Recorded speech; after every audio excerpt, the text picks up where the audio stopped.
It's Tuesday, April 28th. In the headlines, Prime Minister Dr. Andrew Holness to address mounting opposition to the National Reconstruction and Resilience Authority bill, the NARA bill, amid calls for wider consultation. St. Thomas set for healthcare boost with Seaforth Health Center's expansion. In business news, search is on for a new Bank of Jamaica governor. Regionally, Barbados and Venezuela deepen bilateral ties. And in sports, Oblique Seville and Kishane Thompson withdraw from World Relays. This is the news on PBC Jamaica. I'm Simone Absalom Gale.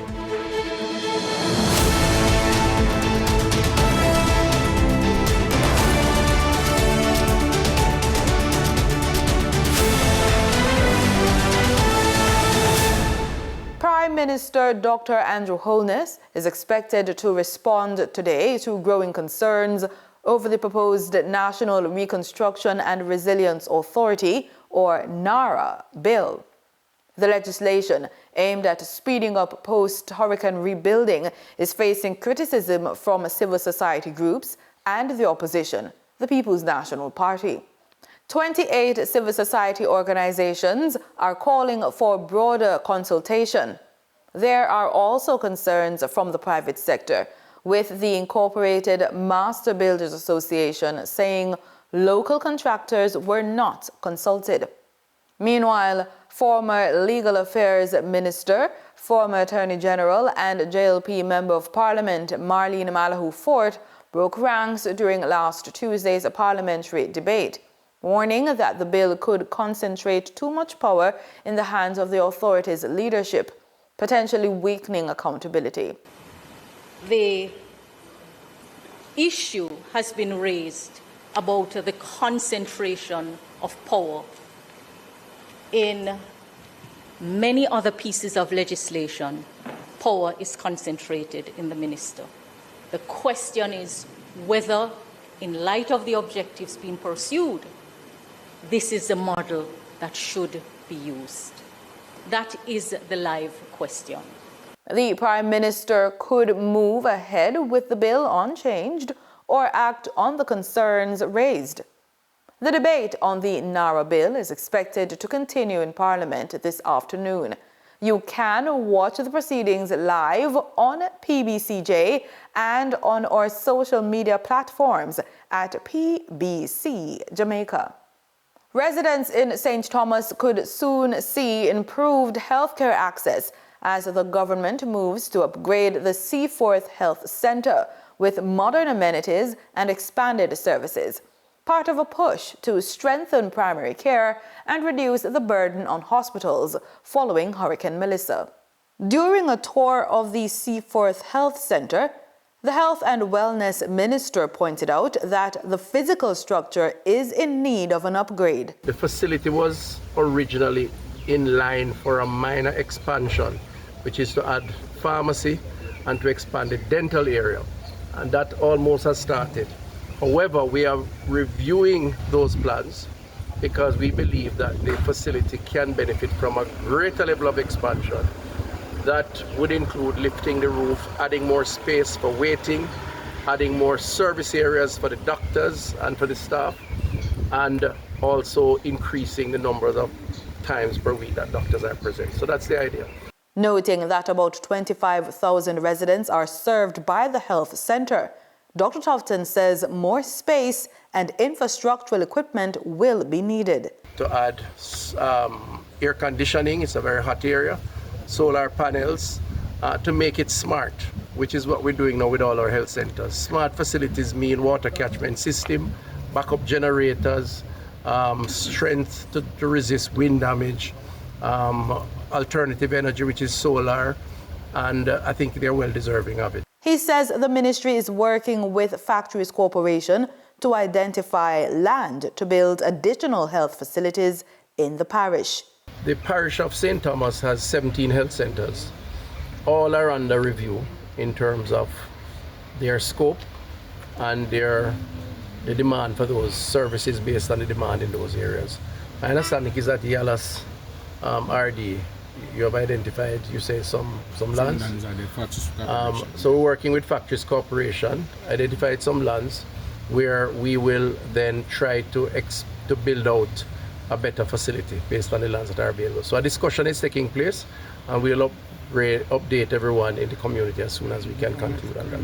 Dr. Tufton says more than 100 health centers across 5 parishes are being assessed following Hurricane Melissa.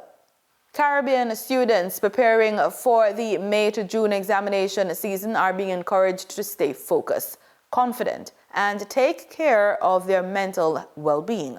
Registrar and CEO of Caribbean Examinations Council, Dr. Wayne Wesley, has issued a message of support to thousands of candidates across the region, highlighting new developments in assessment and commending Jamaican students and teachers for their resilience after Hurricane Melissa.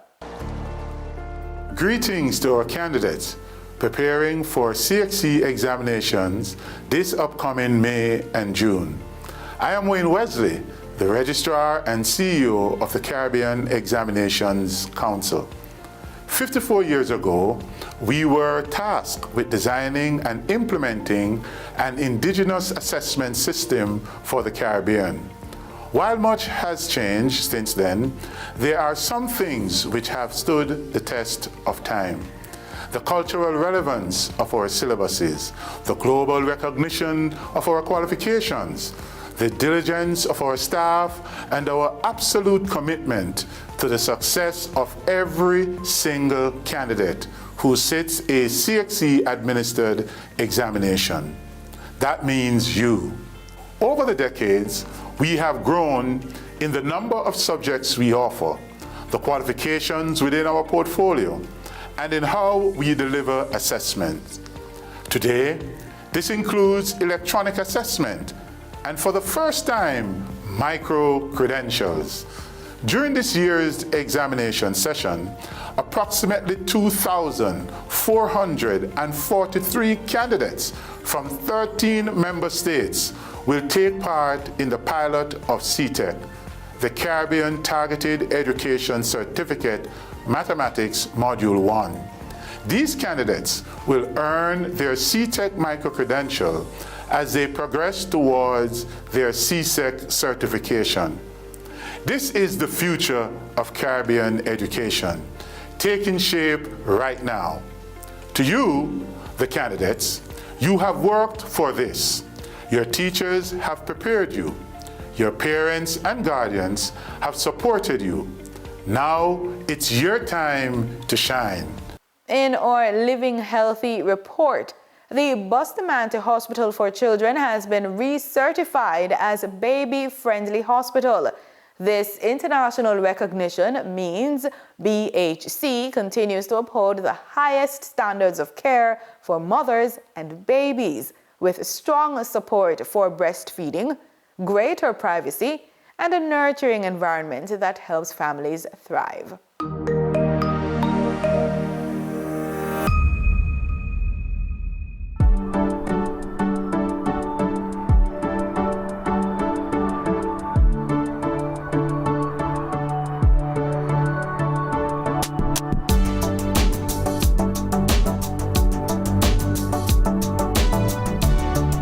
My name is Anthony Wood, and I am the CEO for the Bustamante Hospital for Children.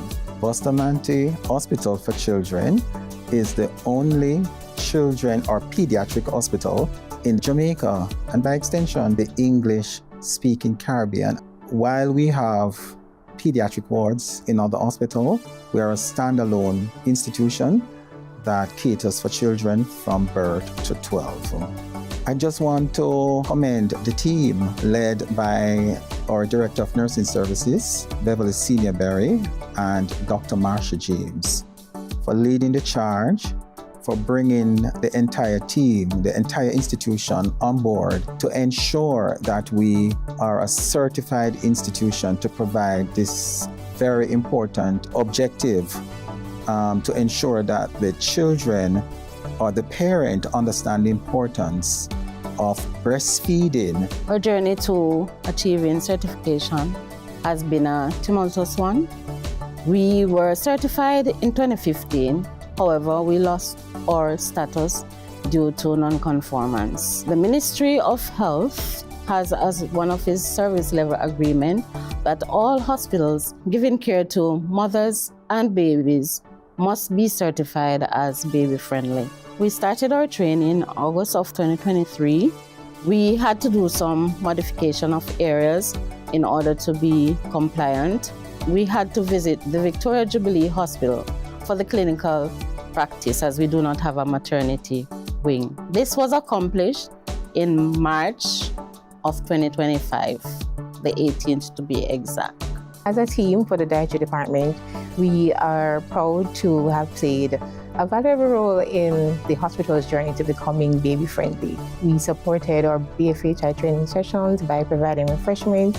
We organized BFHI pop-up sensitization sessions for all levels of staff, as well as led breastfeeding awareness activities, especially in the Breastfeeding Awareness Week, where we talk to our parents, both mom and dad, as it relates to anything related to breastfeeding. One of our major milestones was really the creation of our nutrition education room, where we're able to teach parents and empower them with practical knowledge. So whatever concerns they had as it relates to breastfeeding, we try to educate them in a way so they know that it's really a very nice journey and it's very beneficial for both mother and baby, and also involves our fathers as well, to let them know that they also play a part in successful breastfeeding.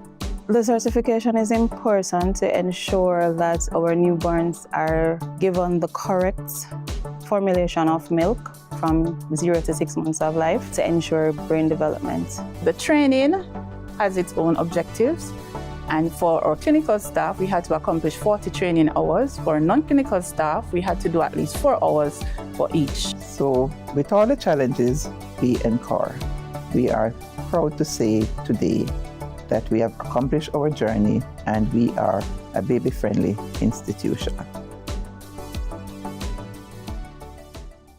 Time now for the business report with Denise Williams.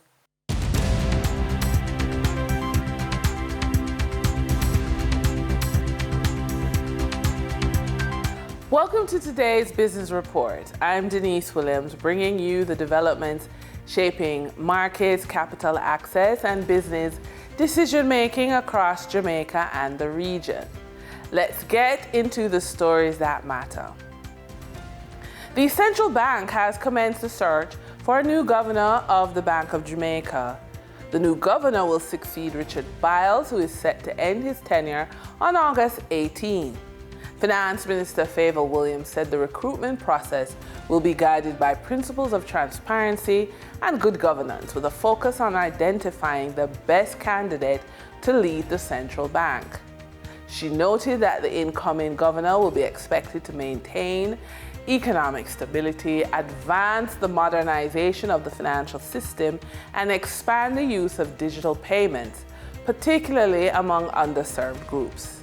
A search committee has been established to assist in the process. It will be chaired by Calvin McDonald, a former senior official at the International Monetary Fund. Other members include Ambassador Catherine Phipps, Professor Delroy Hunter of the University of South Florida, and financial services professional Mina Israel. The committee will identify a short list of candidates from which a recommendation will be submitted to Cabinet and ultimately to the Governor General for appointment in keeping with the Bank of Jamaica Act. Digicel Group has announced that it made a voluntary payment of US $100 million on its existing debt, reflecting improved operating performance and tighter financial management. Group Chief Financial Officer Leopoldo Gutierrez says the development highlights growing confidence among lenders and strengthens the company's financial position. He adds that the improved terms will give Digicel greater flexibility to invest in its network and support long-term growth. According to Digicel, it is also investing in more resilient infrastructure to better withstand climate-related risks and meet the future needs of its customers. For the trading period of April 27, 2026 The most actively traded securities were Trans-Jamaica Highway Limited with 8,902,753 units, or 44.10% of market sales activities. Kentire Holdings Jamaica Limited with 2,557,504 units, representing 12.67% of market sales activities. For the JMMB Group Limited, 7.35% cumulative redeemable preferred share with 1,017,126 units, representing 5.04% of market sales activities. Investor activity remained concentrated in finance, transportation, and distribution plays, signaling continued interest in dividend-producing and strategic assets. Turning to the foreign exchange market based on Bank of Jamaica data for April 27, 2026, foreign exchange traders recorded significant activity with strong demand across major currencies. The US dollar trading margins reflected steady liquidity, with the US selling at $155.89 and buying at $157.90. For the Canadian dollar, moderate gains supported by 75-cent transaction spreads. The Canadian dollar sold for $115.33 and was bought for $114.58. For the British pound, continued volatility offered short-term trading opportunities of $8.86 in profits for the banks. The British pound sold for $215.99 and was bought for $207.13. These movements underscore the importance of cash flow timing and currency awareness for businesses managing import costs, debt servicing, or overseas exposure. For our credit report tip of the day, retirement planning doesn't end at 65 years old, it evolves. From the age of 70 onward, financial decisions become less about growth and more about resilience, flexibility, and protection. Your credit report may no longer be the centerpiece of your financial life, but it remains a supporting structure, quietly influencing your options and security. Instead of ignoring your credit profile, the goal should be to simplify and stabilize it. Maintain 1 to 2 active credit accounts to keep your profile alive. Avoid co-signing loans unless absolutely necessary.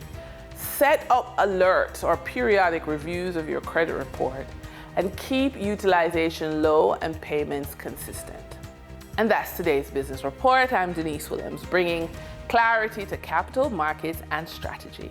Until next time, stay informed, stay intentional, and keep building forward. See you soon.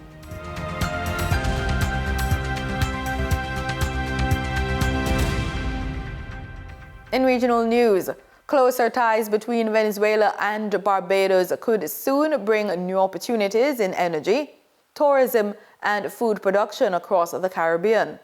The two countries are moving to deepen bilateral cooperation following high-level talks between their leaders. Barbados' Prime Minister Mia Mottley says the two countries had already been engaged in discussions on cooperation in energy. We have for some time been speaking about the possibility of deepening bilateral cooperation between Venezuela and Barbados. In our own instance, we have the Barbados National Energy Company, which, while small, is in a position to work with others to be able to better invest jointly in the fields that are being offered for us, to be able to see how best we can expand our capacity and become more resilient, and to ensure that we maintain affordable access to energy products. She adds that the two countries have been in extensive talks on bilateral cooperation in tourism, which she says augurs well for the future of the industry in both countries. We are firmly of the view that there are possibilities for joint marketing and promotion, and we will be working towards that between both of our tourism entities as we go forward. Acting President of Venezuela, Delcy Rodriguez, speaking through an interpreter, congratulated Prime Minister Motley on her re-election and invited Barbadians to come to Venezuela to produce food and help strengthen food security. That Barbados should come to Venezuela to produce food on Venezuelan soil que le permita el suministro para Barbados, that would allow for the supply of food to Barbados, pero también convertir a Barbados en un hub donde podamos exportar alimentos para el Caribe y para África. but that will also allow for Barbados to become a hub where we can export foods for the rest of the world and for the rest of the continent. In Grenada, the Ministry of Health has launched its 24th annual Vaccination Week in the Americas, urging citizens to check their immunization status and protect their families from preventable diseases. The initiative, supported by regional and local partners, highlights the critical role vaccines play in safeguarding public health and preventing outbreaks across the island. The details in this GBN News report. The Ministry of Health has officially launched the 24th annual Vaccination Week in the Americas, reinforcing the importance of immunization in protecting public health. The launch held today brought together key partners including the Pan American Health Organization and the Rotary Club of Grenada, highlighting a unified effort to promote vaccination across the island. Senior community health nurse Suzelle Ned emphasized the critical role vaccines play in preventing serious illnesses, noting that immunization remains one of the most effective ways to safeguard individuals and communities. If we know measles cross borders, measles can kill. We want persons to get immunized. The message is to get immunized. Your decision will make a difference, and we have immunization for all. It's not just for babies, as we say, but it's for everyone. Pan American Health Organization Country Program Specialist for Grenada, Reynald Hewitt, outlined several vaccine-preventable diseases, reminding the public that illnesses such as measles, polio, and whooping cough can be avoided through timely vaccination. The polio vaccine, we have the mumps vaccine, we have rubella vaccine, and the diphtheria vaccines. There's also the HPV vaccine, which is very effective in preventing human papillomavirus, which is responsible for cervical cancer.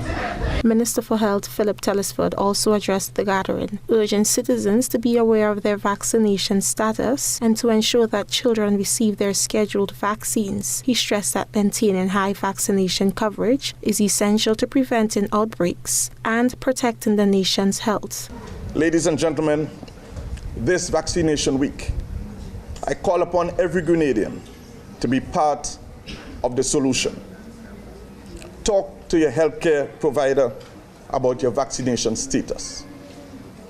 Ensure that your children are up to date with their immunization. Share accurate information with friends and with your family.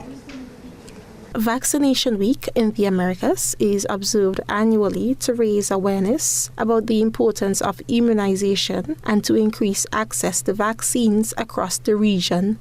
Reporting for GBN News, Shania McIntosh. Prime Minister Philippe J. Pierre has announced a new measure to address population decline in St. Lucia. Starting August 1, mothers of registered newborns will receive a one-time $1,000 grant alongside plans to review parental leave, update child support laws, and expand the school feeding program. One budget policy proposal has ignited fervent conversation in St. Lucia, assistance to mothers of registered newborn babies. The matter was addressed by Prime Minister Philippe J. Pierre at the Monday morning pre-cabinet press briefing. Mothers of registered newborn babies will receive a one-time grant of $1,000 effective August 1st, 2026. That was the first one. But there are two, there's some below it that everybody seems not to have seen. A review of parental leave provisions following childbirth to better support families. 3. Review of the Affiliation Maintenance Act. 4. expand the school feeding program to ensure greater nutritional support for students. The incentives and structures being put in place are, according to Prime Minister Philip J. Pierre, directed toward addressing the serious issue of population decline impacting the island. In the matter of population, it says that we need to begin a mature conversation. And that was clear that what you're asking for was a conversation. The Minister of Finance wasn't proclaiming. He was asking, these are the facts, and then he was asking for a conversation, a mature conversation. These were the exact words in the budget speech. I trust everybody has a copy of the budget speech. So if you look through it, you will see that the Minister of Finance was saying that we should have a mature discussion. He was not pronouncing, he was saying, but in the meantime, the Minister of Finance made available $1,000 to help in the meantime. And that has been a policy not only new to St. Lucia in Barbados, that was also done to assist newborn babies. Because whether we like it or not, the fact is there are concerns about the population growth in this island. That's a fact. Members of the media engaged the Prime Minister on other possible options to address the population decline. Beyond the birth of more St. Lucians, has the government considered migration as a strategy to stabilize the population? No, we have not. We have not, because the issue is that problem seems to be around the region, around the world. We have that problem, and Barbados is an example where it's a very chronic problem in Barbados. And I was just reading about something about Japan, I think, where they are having an incentive to young people to go on dates. I don't know if you reached that stage here yet, but I don't know if Jerry can answer that. Oh, I did say anything, I said dates. So I not been considered yet, no, not yet. In sports, we zero in on athletics. Jamaica will be without two of its top sprinters at this weekend's World Athletics Relays in Botswana. Oblique Seville and Olympic and World Championships silver medalist Kishane Thompson will not travel with the team, despite being named in the men's 4x100 meter relay pool. It's understood that Thompson's withdrawal is due to injury, while earlier reports suggested Seville missed the trip because of travel cost issues. However, the Jamaica Athletics Administrative Association has dismissed those claims as inaccurate. In a statement, the organization says the issue stemmed from scheduling, noting that it could not guarantee Seville's timely return to Miami to meet a contractual obligation. And that's the news on PBCJ. Pleasant viewing.